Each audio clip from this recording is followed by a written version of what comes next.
Islam, Sheikh Dwayne Baffaban, Ron Arrington-Bey, your wife. It is July the 17th, 2021. Okay, now I'm at Whole Foods still in Annapolis, Maryland. It is approximately 6:40 p.m. Someone just said he did it. They're not including this video, but you know we are among experiments, unnaturalized spirits. I speak of this in Annapolis, a lot of them. When I listen to my videos, Imani and I, as Moorish Americans, we don't know anyone here in Annapolis personally. No one in Annapolis can say that we want or imply we want to get to know them personally. No one can say that we call them friends or that they can call us their friend. So there is no reason for anyone to participate or engage in my video. Okay, so what I'm about to do as a Moorish American is read the Hebrew law. In the Senate, the Hebrew law was in the Senate March the 31st, 1864, and it is July the 17th, 2021. Okay? So, I guess before I read that, I will read Deuteronomy. I'll read Deuteronomy first, okay? But this is what it's based on. The Hebrew law, this is based on Deuteronomy chapter 15, verses 12 through 15. Okay, so it says, and if thy brother, a Hebrew man, or a Hebrew woman be sold unto thee, and serve thee 6 years, then in the 7th year thou shalt let him go free from thee. And when thou sendest him out free from thee, thou shalt not let him go away empty. Thou shalt furnish him liberally out of thy flock, and out of thy floor, and out of thy winepress, of that wherewith the Lord thy God hath blessed thee, thou shalt give unto him. And thou shalt remember that thou wast a bondman in the land of Egypt, and the Lord thy God redeemed thee. Therefore I command thee this thing today. And then it says, verse 16, and it shall be, if he say unto thee, I will not go away from thee, because he loved thee and thine house, because he is well with thee, then thou shalt take an awl and thrust it through his ear unto the door, and he shall be thy servant forever. And also unto thy maidservant thou shalt do likewise. So what this is saying is, he's saying in this Bible, this scripture, it is condemning slavery or forever bondage. So it's saying that if the maidservant or the Hebrew man or woman choose not to be free, choose to not embrace freedom, it's a curse. It's saying that these people are cursed. Not only would they be a servant or a maidservant that lifetime, but it's said forever and ever and ever. Because when they had the chance to be free or free themselves, they chose bondage. So this is definitely anti-bondage scripture. Okay. So now I'm going to read the Hebrew law, which that is the Hebrew law. It was in the Senate of Congress, March the 31st, 1864. Okay. So the same Hebrew law that's in the Bible was made public law on this landmass. Public law, I think it was October the 3rd, 1982. I could be wrong. I have my paper, but I think it was 1982. I'll look and see. Let me see. I'll look and see if I have it. I have it. It was made public law October the 4th, 1982. October the 4th, 1982. For this landmass, okay? So it being public law,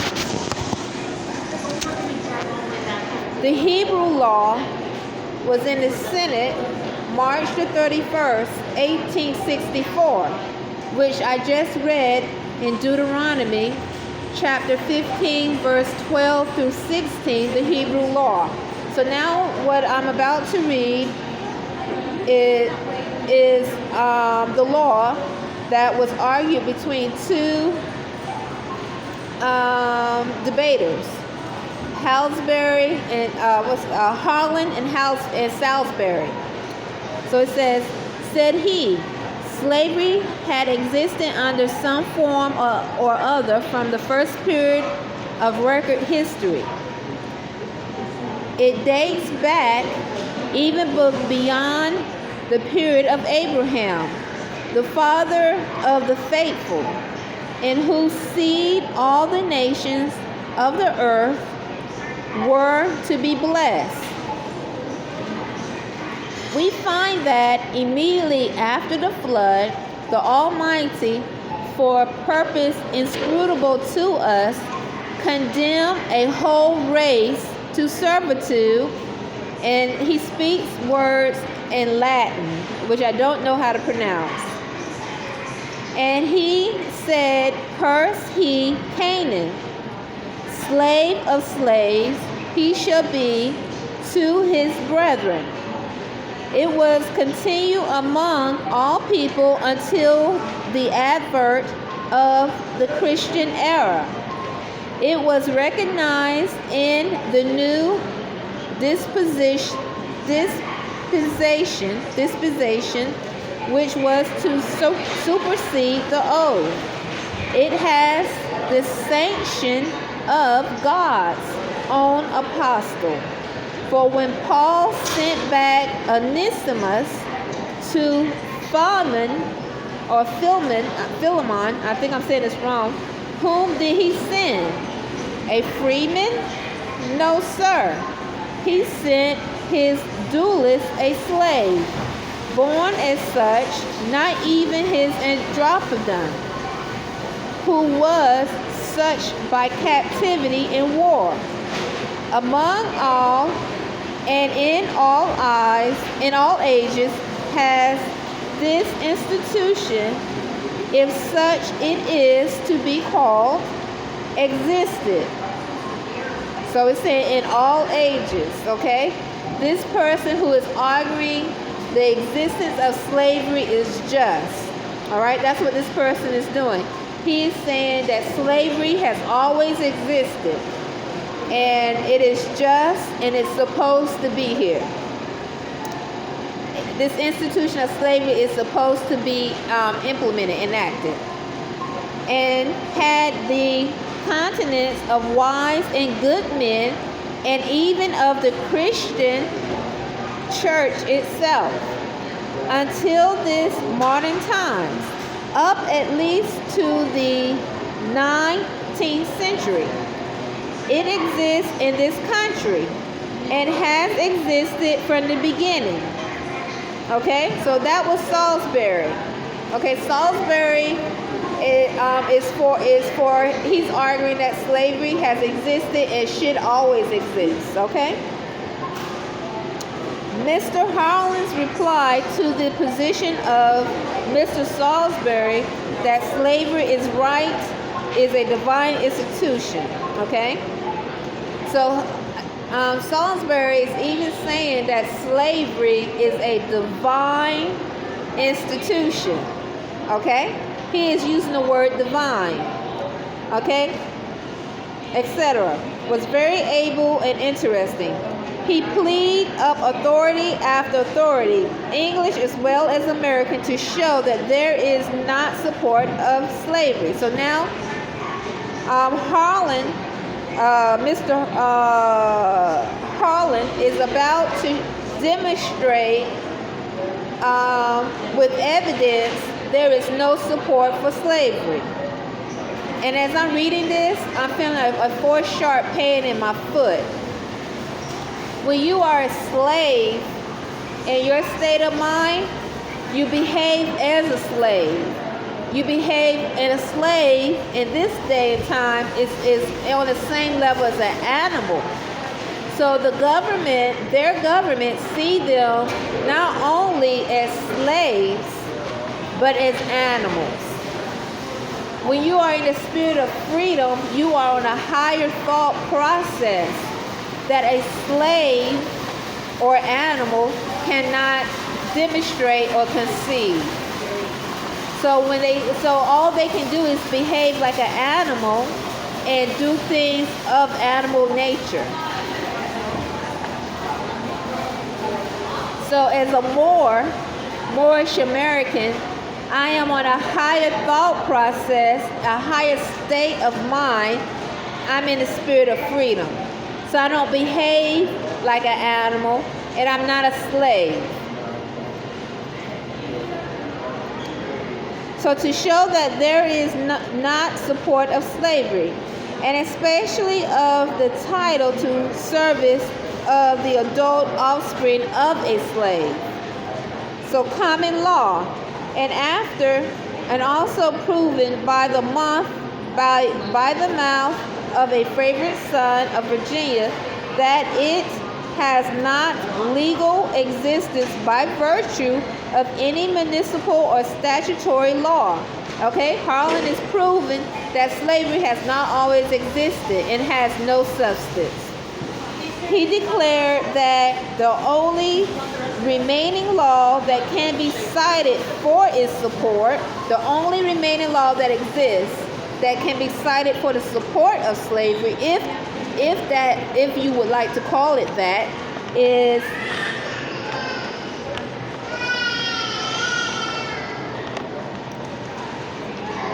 the Levitical Code as follows.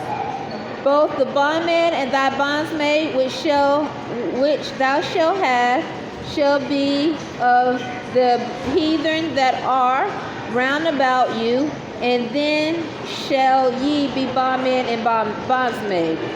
Moreover, of the children of the strangers that do sojourn among you, of them shall ye buy, and of their families that are with you, which they beget in your land, and they shall be your possession. And ye shall take them as an inheritance of your children after you, to inherit them for a possession. They shall be your bondmen forever. I remark, said he, in this connection, that the Levitical Code or the Hebrew law contains provision for naturalization. So he's saying it's not a forever. This is not forever. It has provision for naturalization. So in 1864, they are speaking about naturalization and using the Bible. I'm saying this because I'm reiterating, and using the Bible to demonstrate naturalization of foreigners, whether captives of war or voluntary immigrants, by compliance with the requirements of this law, that became citizens, entitled to all the rights and privileges and immunities of nature. Hebrews. The Hebrew slave code, applicable to enslaved Hebrews, is in these words. And if thy brother, an Hebrew man, or an Hebrew woman, be sold unto thee, and serve thee 6 years, then in the 7th year thou shalt let him go free from thee. Here I request the attention of these who claim compensation for emancipated slaves to the text. Okay, so now he's saying those who want to be compensated for the emancipated slaves, because Abraham Lincoln emancipated slaves. And he also proclaimed compensation. So he said, for those who speaks of compensation for the emancipated slaves, he's saying, listen to this. When thou sendest him out free from thee, thou shalt not let him go away empty. Okay? Thou shalt furnish him liberally out of thy flock and out of thy floor, which means granaries, and out of thy winepress, of that wherewith the Lord thy God hath blessed thee, thou shalt give unto him. Okay? So I'm remembering Salisbury considered slavery, or called slavery, a divine institution. So in using the word divine, he's Colin saying listen to this in reference to not supporting slavery. It says, thou shalt not let him go away empty. Thou shalt furnish him liberally out of thy flock and out of thy floor, which means granaries, and out of thy winepress, or that wherewith the Lord thy God hath blessed thee, thou shalt give unto him. Okay, and then it says, it shall not seem hard unto thee when thou sendest him away free from thee, for he hath been worth a double hired servant to thee in serving the 6 years. The Hebrew statutes provide that the heathen might be purchased and held as slaves. They held. So even in 1864, he used the word held. So these prisoners were not slaves. They were being held as slaves, and their posterity after them, that under their naturalization laws, all strangers and sojourners, bond and free, have the privilege of acquiring the rights of citizenship. So he is showing how the Hebrew law is demonstrating naturalization, and that all Hebrew natives or naturalized might accept and maintain their right to freedom. And so their right to freedom. At the end of 6 years, a Hebrew slave, thus demanding his liberty, okay, after 6 years, a Hebrew slave demanding his liberty was not to be sent away empty. The owner, so far from claiming compensation from the neighbors or from the public treasury for setting him free, was bound to divide with the freedman of his own possession, to give him of his flocks, of his herds, of his granary, and of his winepress, of everything with which the Lord Almighty has blessed the master during the years of his servitude. And then the owner was admonished that he was not to regard it as a hardship.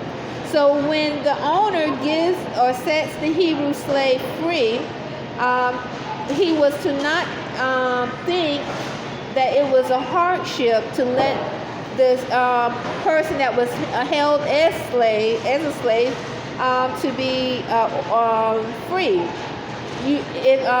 It's showing that you should give and be in good spirits, using to me when it says hardship or not, admonished that he was not to regard to as hardship. To me, that is a demonstration of energy. Because you can give something or set someone free, but really in doing it in a mean and angry manner. You understand? So that's what I'm saying with this article, with this part of this law that was in the Senate. He is saying that they warned those that were the owners, when you set that person free, you do it in a good energy, a good spirit. Don't do it as though you're doing it like you're angry or you have been cheated. And so this is in connection to divine institution, what Salisbury was trying to say slavery is. So let me continue. That he was not to regard it as a hardship to be required to liberate the slave and to divide with him of his substance. Okay? So that is connection with energy. Energy, I am energy. The earth is energy. When you give, if you give in a spirit of goodness or without regret, there's an energy. Okay? If you set someone free, energy. There's an energy that goes with it. Okay, the almighty places that liberated slaves, so it lets me know they understood that the author of the Bible, these scriptures, they understood the importance of energy. And I keep saying energy because that's important, because energy is it really matters how you do certain things, how you behave, what your actions are, your thoughts. The mighty places the liberated slaves claimed to a division of his former master's property on the external principles of justice, the duty to render an equivalent for an equivalent. The slave, having served 6 years, must be paid for his service. Okay? All right? So they still use the word slave, but he's saying, well, the slave has to be paid for his service. So this is the only thing that comes close to what Salisbury is trying to demonstrate as slavery being forever or supposed to be here. So he's saying that the slaves must be paid for their service liberally, because he has been worth even more than a hired servant during the period of his enslavement. And then it says, if then, continued Mr. Holland, the justice of this claim cannot be found either in reason, then he using the word natural is law. He's saying natural justice. This is in the Senate. Natural justice or the principles of the common law or in any positive